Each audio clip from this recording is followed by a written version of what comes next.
everybody, Fantasticairy here, back with another video. I got to paint outside again as the weather has been very beautiful the last couple days.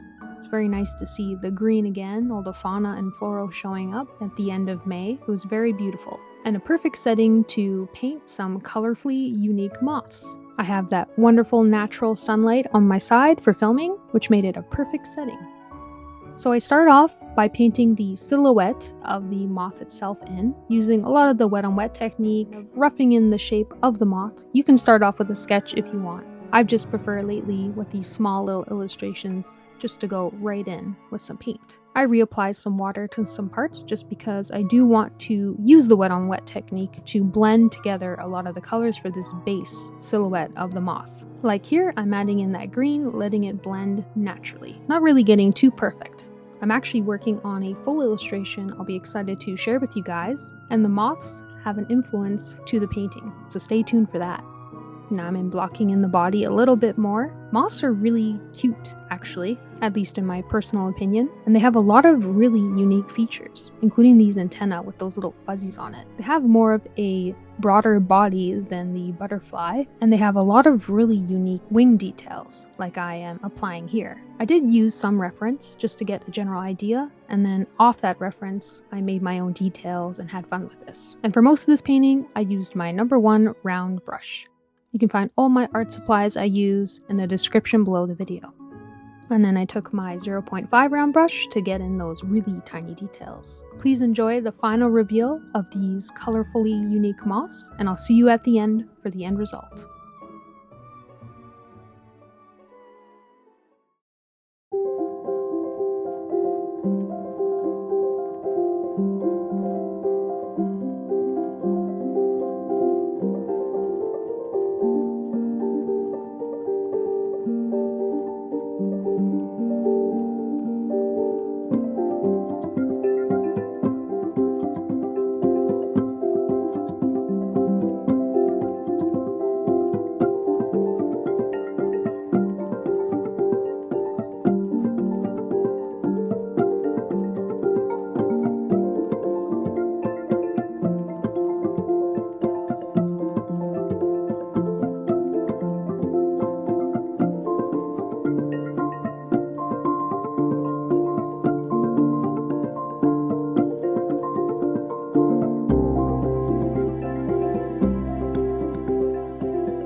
And here we go. I covered the top half of the sketchbook just because I didn't want to spoil the future full illustration I'm working on currently. As you can see, I used a lot of different colors, different patterns for the moths. They were a lot of fun to paint, different shapes and sizes. I really do enjoy making smaller little illustrations in the pages of my sketchbooks. I think my favorite colors are the moths on the right, the yellow, green, pinkish, and the brown, as well as the brown with the blue really stand out to me. You can have a lot of fun adding in as much detail as you want to the moths, giving them unique characteristics. It's good to use reference to see how they fly to make them look more natural and believable, and then you can go in with the watercolor to get that stylistic, conceptual look of the design of the moth. I'm definitely going to be playing with this technique a lot more.